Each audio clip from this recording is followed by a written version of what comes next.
les lois et les théorèmes vus en courant continu restent valables en grandeur instantanée à chaque instant et en notation complexe. Tout d'abord, on va étudier la loi d'Ohm généralisée. Alors pour cela, on considère un circuit RLC série, c'est-à-dire un circuit constitué d'un conducteur ohmique de résistance R, d'une bobine d'inductance L et d'un condensateur de capacité C. Ces trois éléments associés en série sont connectés à un générateur de tension. Donc la tension borne du générateur, c'est U de T, qu'on écrit sous la forme UM cosinus oméga T plus phi U. Et le circuit est parcouru par un courant I de T. Donc l'inconnu à définir, à déterminer, c'est le courant I de T. Alors on va écrire la loi des mailles. Alors on a U de T à l'instant T. La tension U de T est égale à la tension en borne de la résistance plus la tension en borne de la bobine plus la tension aux bornes du condensateur. Et on écrit U de T égale à UR plus UL plus UC. Donc ce sont des valeurs instantanées, mais qu'on écrit à l'instant T. Alors, sachant que aux bornes d'un conducteur ohmique de résistance R, donc la tension est reliée au courant par la loi d'Ohm, U est égal à UR est égal à RI. Aux bornes d'une bobine d'inductance L, la tension en convention récepteur, donc ça s'écrit L dI sur dt. Et la tension aux bornes du condensateur de capacité C, donc ça s'écrit 1 sur C intégrale de I de T dt. Donc on obtient une équation différentielle dont l'inconnu c'est I de T. Alors la résolution de cette équation différentielle avec second membre,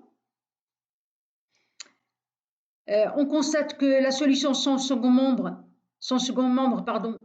elle tend vers 0, c'est ce qu'on appelle le régime transitoire, et il reste la solution particulière, c'est-à-dire la solution avec second membre, ce qu'on appelle la solution particulière, et elle a la forme du second membre, c'est-à-dire elle va avoir la forme, le courant I de T qui est l'inconnu, va avoir la forme IM cosinus oméga T et la phase de l'origine, on va l'appeler phi I. Donc pour déterminer I de T, il suffit de déterminer son amplitude IM et sa phase à l'origine phi I.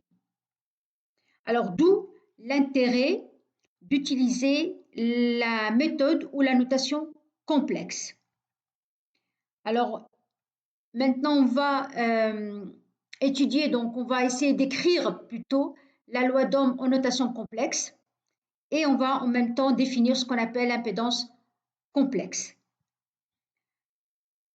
Alors on considère toujours l'exemple de tout à l'heure, c'est-à-dire un circuit RLC série.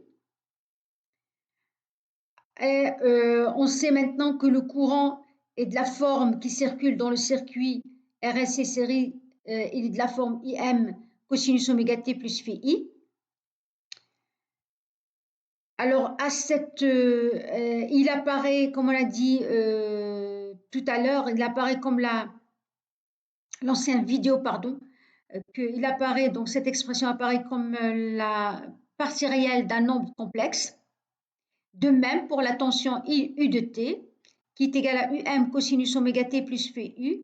Donc, il apparaît comme la partie réelle d'un nombre complexe de la forme UM exponentielle J oméga T plus phi U.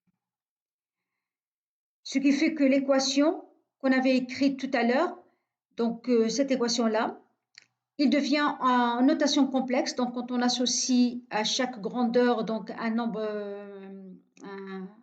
complexe, une grandeur complexe, on trouve quelque chose de très facile, très simple à utiliser, et en simplifiant par exponentielle j oméga t, parce qu'il se trouve de part et d'autre de l'égalité de l'équation, on simplifie par exponentielle j oméga t, on trouve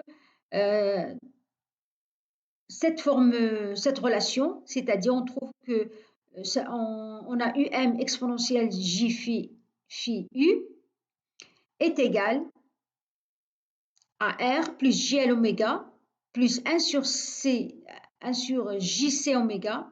Tout ça, c'est facteur de im exponentielle j phi i. Et voyez là, donc les deux inconnus qui vont nous permettre de, donc une fois qu'on les trouve, de permettre de déterminer I de t, de connaître I de t, c'est im et phi i.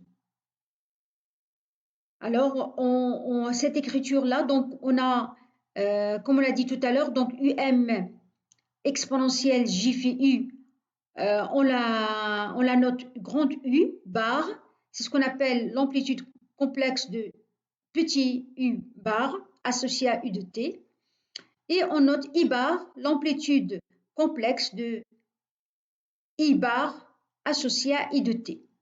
Et on trouve que U bar est égal R plus JL oméga plus 1 sur JC oméga I bar. Ben, c'est ce qu'on appelle avec cette notation complexe, c'est ce qu'on appelle la loi d'Ohm généralisée en notation complexe. Donc, vous voyez, donc on trouve que la tension en notation complexe est proportionnelle au courant en notation complexe avec le coefficient de proportionnalité ici, c'est notre que ce qu'on appelle l'impédance complexe du circuit considéré. Donc là, on a considéré l'exemple d'un circuit RLC série et on va généraliser pour un circuit